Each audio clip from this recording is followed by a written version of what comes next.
오늘 10분 메시지 21번째 나갑니다. 지난주에 사단결박에 대해서 말씀을 드렸는데요. 또 이제 사단결박에 대해서 중요한 키가 있어서 그걸 또 한 번 더 나눠서 합니다. 지금 우리가 이 사단결박이라는 게요.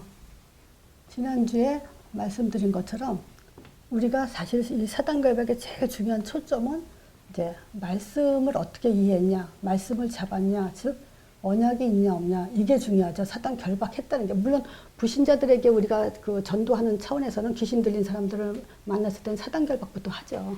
그렇지만 이거는 전도 제자의 차원에서 사역자 차원에서 하는 그 메시지이기 때문에, 또는 기존 신자 그 차원에서 하는 거기 때문에 요게 지금 이해가 되게 됩니다. 그 사람이 말씀을 잡았냐, 언약을 잡았냐, 요게 이제 중요하고요. 두 번째, 믿음을 어떻게 이해했냐, 믿음을 가졌냐, 이제 요게 중요하죠. 맞아만 우리가 내용이 있냐, 요걸 가진 사람이 사단 결박을 하는 거죠. 그래서 사단 결박의 제일 중요한 키는 이제 예수 이름이에요.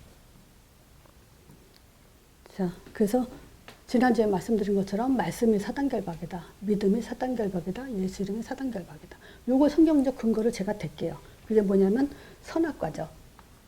선악과 먹지 마라 했을 때 선악과 안 먹는 게 믿음이고, 선악과 안 먹는 게 사단 결박이고, 그죠? 사단과 안 먹는 게 모든 인도와 응답이에요. 그래서 우리가 이 복음은 굉장히 단순하고 간단한 건데, 사람들이 문제 속에서 또 신앙생활 속에서 많은 것들을 이렇게 접하다 보고 또 많은 것을 배우다 보면, 뭐 기도해야 사단 결박이 되는 거고, 또 뭐 방언을 해야 사단 결박이 되는 거고, 자기 체험이 있을 때 어떤 또 문제가 있을 때 그 뻑시게 이제 꺾는 걸 가지고 초점을 지금 잘못 두고 있죠.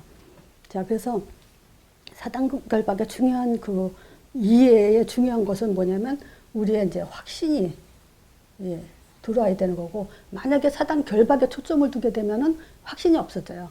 그렇게 되면은 이제 어느 순간인가 문제가 왔을 때 우리는 한계를 접하게 되고요.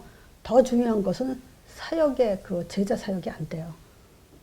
그래서 요걸 알고 우리가 이제 사단 결박에 대한 중요한 이해가 돼야 돼요.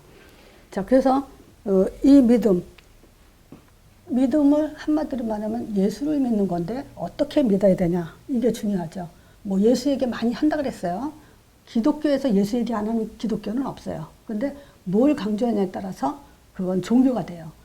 자, 그래서 예수는, 정확한 믿음은, 내가 오늘도 물어봤죠. 사람들 만났을 때 그 믿음에 대해서 한마디로 얘기해봐라. 빨리빨리 대답이 나와야 돼요. 예수는 하나님의 아들, 그리스도시다. 이게 지금 알지만 물어봤을 때, 또는 우리가 그 기존 신자들을 이렇게 만나서 얘기할 때 딱 이렇게 당신 믿음의 내용을 정확하게 알고 있냐 이렇게 물어봤을 때 빨리빨리 튀어나올 수 있는 그거가 돼야 되죠. 자, 그래서 이 아들이라는 것이 굉장히 중요하죠. 뭐냐면 하나님 보이지 않기 때문에 하나님 존재 증명할 수 있는 방법은 바로 이 아들의 설명이 필요해요. 자, 그리고 그리스도라는 말은 우리에게 이제 믿음의 내용이 되죠. 자, 그래서 하나님의 아들이 뭐죠? 말씀이 육신이 돼서 오셨어. 말씀이 육신이 돼서 오셨죠. 또 그리스도는 우리의 믿음의 내용이 되죠. 자, 그래서 어떻게 믿어야 돼요? 선지자, 제사장, 왕. 요거는 모든 인간에게 필수적으로 회복돼야 되는 기능이에요.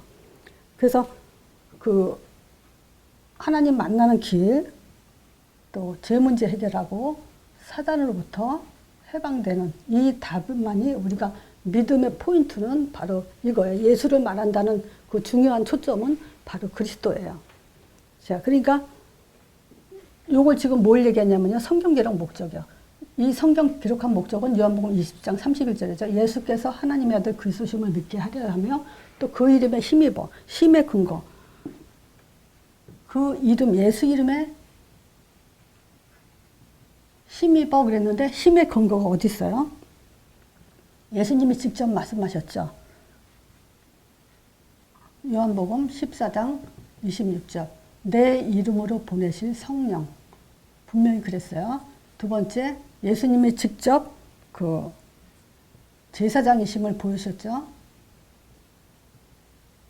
어디서 보여주셨죠? 요한복음 마태복음 착각했네요. 마태복음 3장 16절에서 17절 세례를 받으시면서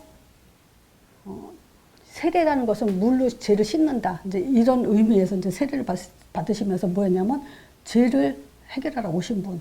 그러면서 하늘문을 열어놓고 성령의 비둘기같이 내려오는 것을 보게 하시고 또 하나님의 기쁜 음성을 듣게 하셨죠. 자, 세 번째가 왕으로서 마태복음 4장 1절에서 11절이죠. 지금 요 예수 이름이 우리한테 힘이 된다는 것은 뭘 얘기하냐면요. 바로 이런 것들을 얘기하는 거예요. 예수님이 이제 하늘문을 열어놓으셨고 예수님이 마태복음 4장 1절에서 11절을 보면 뭐죠? 말씀으로 세 번이나 이제 마귀를 이렇게 꺾어놨죠. 말씀으로. 그랬을 때 마귀는 떠나고 천사가 나와 수종돌더라 그랬어요. 자, 그래서 마귀는 떠나고 그 말은 뭐냐? 예수님의 마귀는 꺾어놨다 이 얘기죠. 그래서 우리가 예수로 마귀가 떠난다 그렇게 믿는 거예요. 그래서 이게 이제 믿음의 근거 또 힘의 근거예요. 예수 이름으로 하늘문이 열리고 성령이 역사한다. 근데 그게 이제 이 근거 이런 것들이 지금 사실은 사단결박이에요. 그래서 하나님의 아들 이 말에도 사단결박이에요. 이거. 하나님의 아들은 예수밖에 없거든요. 예수 이름 또 그 예수 이름으로 그 하늘문이 열린다. 예수 이름으로 마귀 쫓겨나간다 했을 때 예수 이름의 힘, 요 초점이 바로 사단결박이라는 거예요. 그래서 전도 현장에서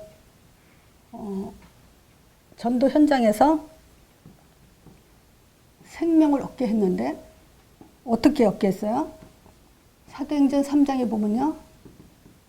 여기 나오죠. 내게 있는 건 내게 주는데 자신에게 있는 것이 뭐냐? 예수 이름밖에 없었어요. 근데 뭐 했어요? 사단결박 안 했어요. 근데 안진병이 일어났어요. 그죠? 천사가 도와줬어요. 이런 것들이 지금 사단결박의 중요한 포인트가 어디에 있는지를 볼 수 있는 성경 내용이에요. 사도행전 2장 21절에 우리가 요에서 2장 28절에 사도행전 2장에도 나오거든요. 14절부터. 성령 말세에 성령 부어줄 거는데 어린아이는 예언하고 젊은이는 환상 보고 늙은이는 꿈을 꾼다 그랬어요. 근데 그 통틀어서 뭐라 하냐면 미래를 본다는 거예요. 근데 그 미래는 사실은 뭘 보게 하냐면 21절에 나와요. 그 얘기가 연결되어 있는 거예요. 쭉. 그럼 누구냐? 무슨 얘기냐? 주의 이름을 부른 자는 구원 얻으리라. 그 얘기를 했어요. 그러니까 주의 이름이 예언이고 환상이고 꿈인 거예요. 구원이 예언이고 환상이고 꿈인 거예요. 하나님의 포인트에서는. 그래서 여기서도 오직 예수 이름이죠. 또 예수 이름으로 사도행전 2장 38절에 보면요. 죄 사함 받는다 그래요. 또 사도행전 16장 16절에서 19절에 보면 바울이 이제 그 점하는 여종 하나 만나서 이제 씨름하다가 이제 귀신을 쫓아내거든요. 여기서는 이제 바울이 그래요. 예수 이름으로 귀신을 쫓아내는 그 실질적인 그 내용이 나오거든요. 그러니까 우리는 사단 결박 그러면 그 굉장히 그 문제가 해결되는 걸로 또는 결박에 힘을 주는 걸로 그렇게 오해가 돼 있잖아요. 근데 그게 지금 뻗겨지지 않으면은 결국은 서론에 말씀드린 것처럼 실제 확신이 없어져요. 본인들의 확신은.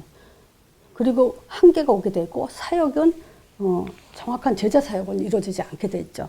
그래서 성경대로 우리는 사단 결박에 대한 정확한 이해가 될 필요가 있어요. 그래서 예수 이름으로 어떤 일이 일어나냐 했을 때 조금 시간이 걸리더라도요. 이게 뭐냐면 예수님이 이 일을 했기 때문에 예수님이 하신 일이죠. 이 땅에서 하신 일. 그게 이제 예수 이름으로 예수님 이름으로 그대로 일어나는 그거예요. 그렇기 때문에 우리는 그 예수 이름 자체가 사단 결박인 거죠. 그래서 한 주 동안 이걸 설명할 수 있도록 좀 준비를 하셨으면 좋겠어요.